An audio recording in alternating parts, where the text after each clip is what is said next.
في نص الأربعينيات وبداية الخمسينيات في القرن الماضي بدأ يظهر التلفزيون ويبقى منتشر على مستوى العالم، ومعاه بدأت تظهر الإعلانات على التلفزيون، ودي كانت بداية التسويق البصري.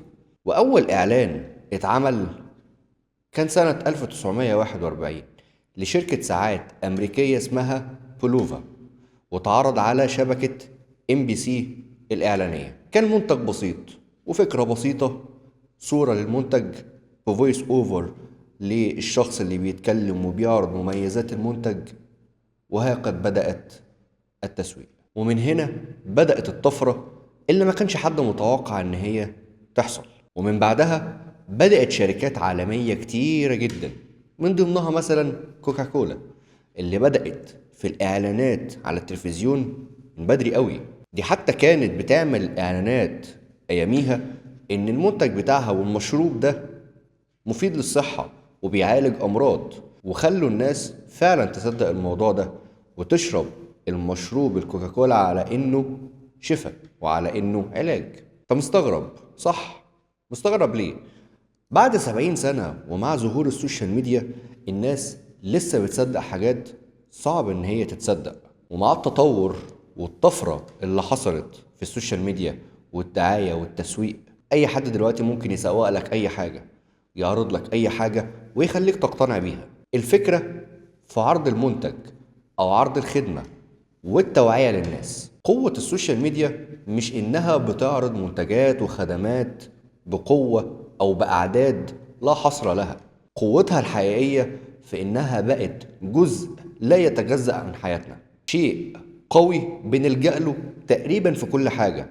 بنلجأ له لما بنكون محتاجين أي معلومة، سواء في دراسة، سواء في شغل، سواء في دكاترة وفي علاج وفي أي حاجة. علشان كده أي حد بيكون محتاج يبني براند أو علامة تجارية ليه، دايما بنقول له خليك قدام الناس على طول، خليك قدامهم بشكل مستمر، علشان لما تكون قدام العميل بتاعك على طول دايما بيكون حاطك في دماغه، ودايما بيكون فاكرك، دايما بيكون عارف الرسالة اللي انت بتوصلها له، ودايما بيكون حافظ انت بتقول ايه، وعارف البراند بتاعك والهوية بتاعته. حتى لو مش هيشتري منك، هو ممكن يكون مش محتاجك دلوقتي، بس طالما فاكرك واول لما هيحتاجك مش هيدور كتير وهيجيلك على طول. هو دايما عارف وقت ما يحتاجك بدوسة زرار هيلاقيك معاه. النهاردة اي حد ممكن يعمل بيزنس على السوشيال ميديا. المتطلبات بتاعتها صفحة على كل منصة من منصات السوشيال ميديا، بتكلفه حاجة ولا بتكلف اي حاجة. بيزنس ممكن يبدأ براس مال صفر، ولو اشتغل صح ممكن يبيع بملايين.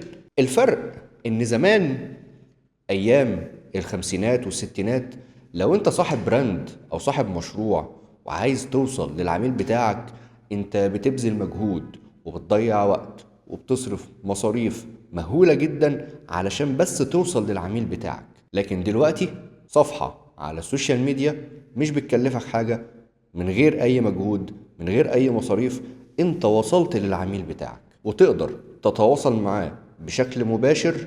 حتى لو المسافة ما بينكم كبيرة، تبيع له المنتج بتاعك وتوصله له وانت في مكانك وهو في مكانه. هنا نسأل سؤال، طب فين المصداقية؟ ايه اللي يخلي العميل ده جالك واشترى منك؟ هنا الفكرة اللي احنا دايما بنتكلم عليها.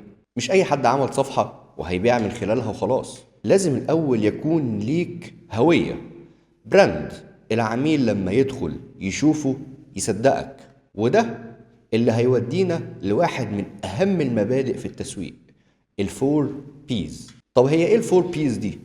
دي مبدأ من أهم مبادئ التسويق، هو نموذج وضعه فيليب كوتلر، وده شخص له علامة مميزة جدا في التسويق على مستوى العالم، هنتكلم عنه بعدين. الموديل ده بيمثل العناصر الأساسية اللي أي شركة أو براند محتاجة إن هي تركز عليها في التسويق بتاعها. طب هي اختصار لإيه؟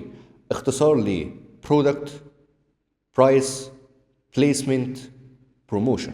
البرودكت وهو المنتج بتاعنا أو الخدمة بتاعتنا. البرايز التسعير، والتسعير ده هيبقى ليه حلقة لوحده تماما. البليسمنت انت بتعرض المنتج بتاعك فين، والبروموشن الترويج للمنتج او الخدمة بتاعتك. الترويج ده اللي هو انت بتسوق الخدمة بتاعتك او المنتج بتاعك ازاي.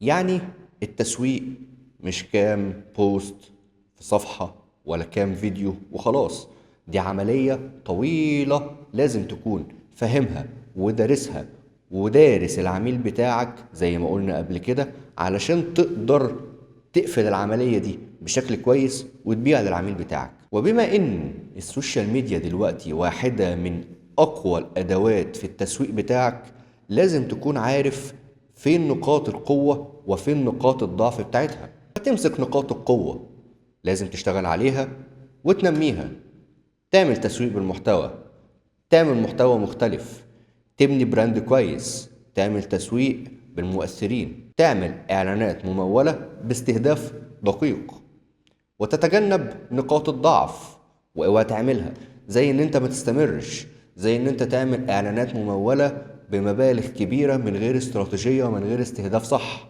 زي ان انت تعمل تسويق عكسي، زي ان انت تجيب مؤثرين او ناس على السوشيال ميديا معروفين ليهم عدد متابعين كبير ولكن الناس ما بتحبهمش. فاخيرا، انت لو صاحب بيزنس، هدفك الأول والأخير من البيزنس اللي انت عامله ده المكسب والربح. علشان كده لازم تستغل كل حاجة حواليك، لازم تستغل السوشيال ميديا أحسن استغلال، لازم تستغل إن هي واحدة من أقوى الأدوات في التسويق. ما تعتمدش عليها اعتماد كلي، ولكن لازم لو هتشتغل عليها تشتغل عليها صح وباستراتيجية واضحة.